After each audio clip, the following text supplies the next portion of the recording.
Naniniwala ka ba sa forever? Yung love life ba? Forever? Oo, yung jowa-jowa, yung girlfriend, boyfriend, ganon. Naniniwala ka dun? Uy, bakit? Dati. Dati. Bakit? Alam mo naman yan. Sa lahat naman pwede yung isa. Ko talaga. Hindi, bakit? Ano nangyari sa'yo? Kakabalik lang namin. Uy, ako nga, kanina lang eh. Uy, ako kanina lang, kakabreak ko lang kanina. LDR girlfriend ko. Kawawa. Wala na akong paki sa kanya, mas maganda nga eh. Para hindi na mag-overthink ka. No? Grabe ka naman. Wala na akong... Ako, hindi ganyan. Hindi. Sabi niya kasi, hindi, wait lang muna. May tanong pa ako sa'yo, kaya nga ako nag-ask sa'yo ng question eh. Bakit hindi ka naniniwala sa forever? Eh, kasi iniwanan niya na ako eh. Same. Naiyak tuloy ako. Naiyak na tuloy ako. Ano? Naman yan. Kaya ako punta dito para makalimutan ko yung tapos tatanungin niyo ako ng mga ganyan. Uy, joke lang. Sorry naman. Sorry. Ano to? Ay, ka, matutulog na nga lang ako eh. Uy, joke lang. Uy, wait lang. Uy, wait lang. Uy, add friend kita.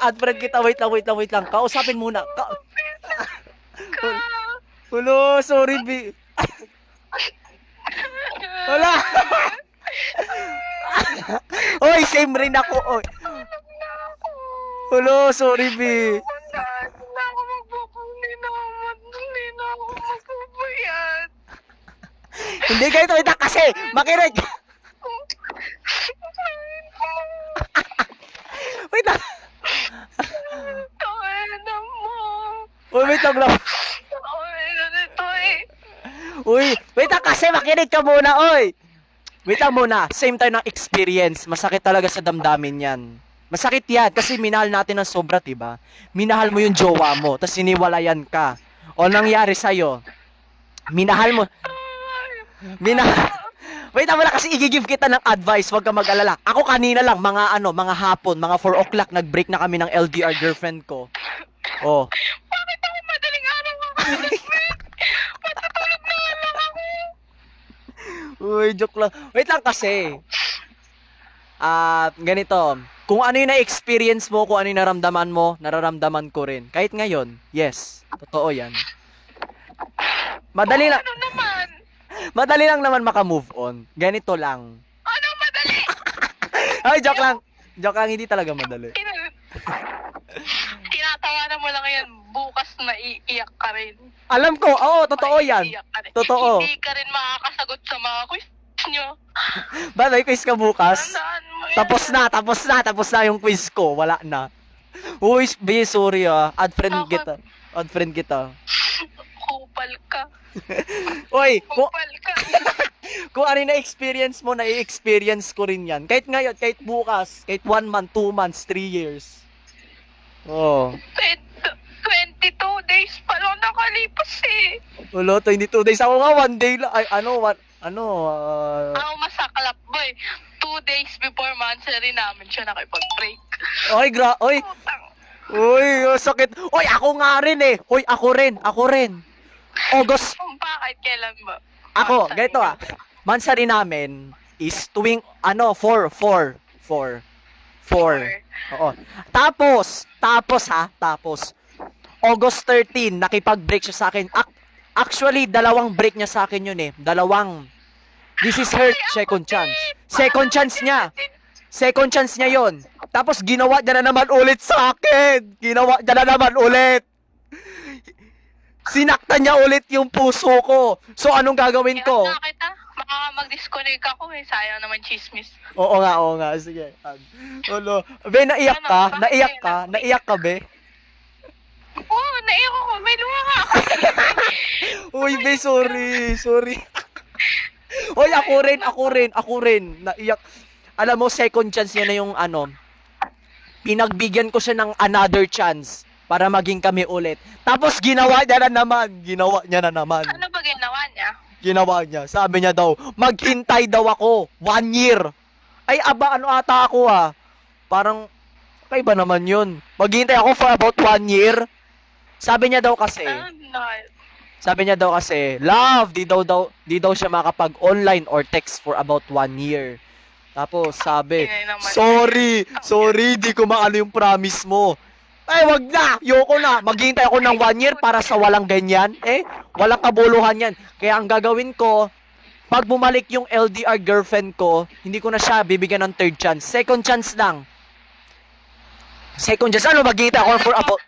Alam mo yung pagkaiba nung sa atin? Ano? Sa inyo, toxic yung breakup nyo. Oo. Kami kasi healthy. Kaya mahirap. Oh. Toxic nga talaga. Oh. Kasi reason niya, parang pinapaan niya sa akin.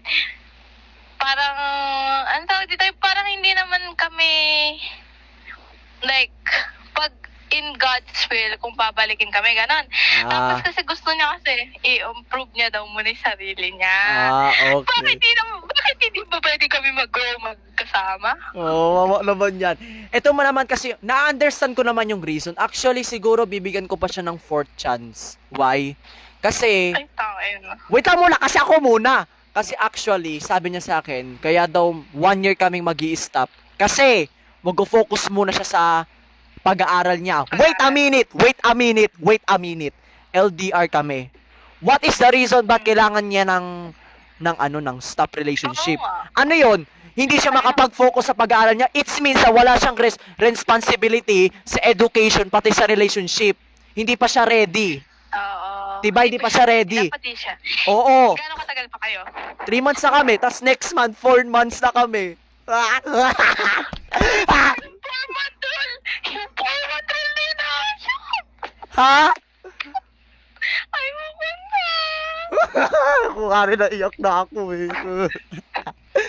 Hoy, 4 months na 4 months na kami. Hoy, 4 months na. Kami din. Ala. Birthday ko pa naman noon, 10. Ay, grabe Ayaw. naman.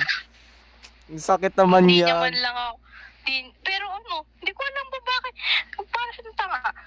Kasi hindi niya pa ako binablock. Eh di baka magiging kayo pa yan. Huwag ka mag-alala. Magiging kayo pa yan. Wait lang kasi. Oh. Wait lang kasi. Nung No. parang, nung 10th day namin mag-break ata yun. Di ba alam mo yung messenger notes? Messenger notes. Oo. Oo. Nire-replyan niya pa yung messenger notes ko. Alam ba, nakalagay doon. Alam ba, kasi hindi ako kumain nun yung buong gabi na hype na project yan. Putang ina ng project na yan. Hindi na notes ko, syempre, couch chaser ako eh. Hindi naman sa ganun. Pero, nire-replyan niya pa yung notes. Sabi niya, ganito, sabi niya nakaraan, sabi niya, kumain daw ako sa tamang oras. Tapos, nung nalalagnat ako, sabi niya, uminom daw ako ng gamot, ganun. Sana all na lang. Ako rin. Sana, boy. Feeling ko may bago na siya. Ay, ako rin, syempre. LDR ba kayo? Oo. Ay, same. Situation tayo ba yan? Same. Hoy, eto ha, lagi niyong tatandaan. Pag mali na talaga. Huwag mo nang ipilit, huwag mo nang isaksak sa puso mo yung mali. Kasi pag mali, yung tao na yon, mali na talaga. Red flag, mali. Huwag mo nang itama. Ikaw rin ang masasaktan sa end of the time. Diba? Lagay ko naman siya. Feeling ko naman, lagay ko naman siya. Hoy, same. Lagay ko naman siya iniintindi po. Tayo na. Kahit minsan isang beses niya na lang ako nag-chat sa isang araw. Kasi naiintindihan ko naman. Kasi, syempre, nag-aaral siya na mabuti. Hoy, tamo na lang. Hoy, tabi na. Naiiyak na rin ako sa'yo. Nakarelate ako. Nung ako naman. Uy, wait lang muna. Hayaan mo. Ilabas mo, wag mong itago yan. Alam mo, magaling ako sa mga advice pagdating sa move on. Talaga ba? Oo, totoo. Promise ka mo, hindi ako umiiyak. Alam mo bakit? Wait lang muna. Pinaghandaan ko yung sarili ko dahil alam ko na magbe-break kami ng LDR girlfriend ko. Pinaghandaan ko yung sarili ko, nag-ready ako, alam ko mangyayari sa susunod. Kasi alam ko rin na hindi kami magtatagal eh. So, pinaghandaan ko, nagplano ako. Sinanay ko yung sarili ko na hindi ko siya mahalin na ganyan-ganyan. Kasi alam ko na kasi alam ko na hindi naman kami tatagal eh. O tingnan mo, I was right. I was right. O, Eh, ako mali. I was wrong.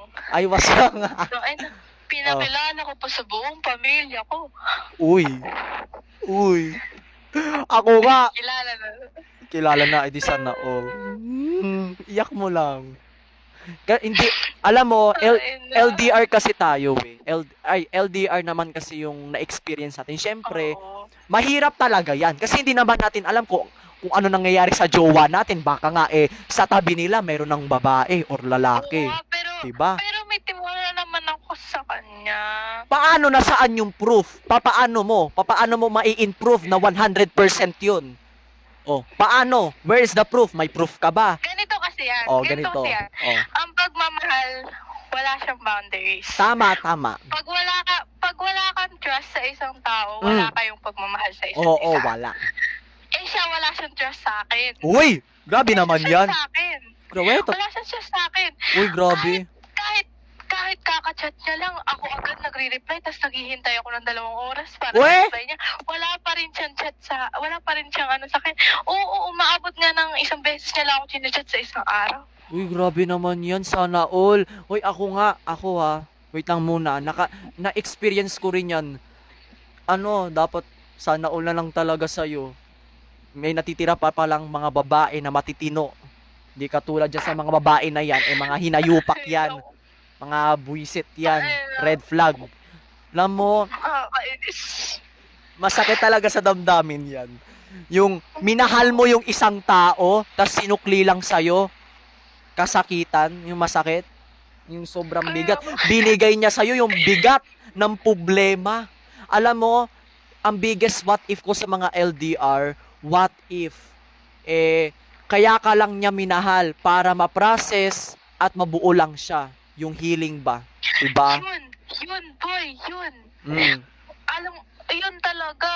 Parang to. Kasi hindi po, alam ko naman hindi pa siya hindi pa siya wala pa siya state of mind na magjowa, ganito. Ganyan. Pero ako rin naman ang simula, hindi ko rin naman alam na kasi ganito yan eh. Oh. Nag-meet kami like randomly.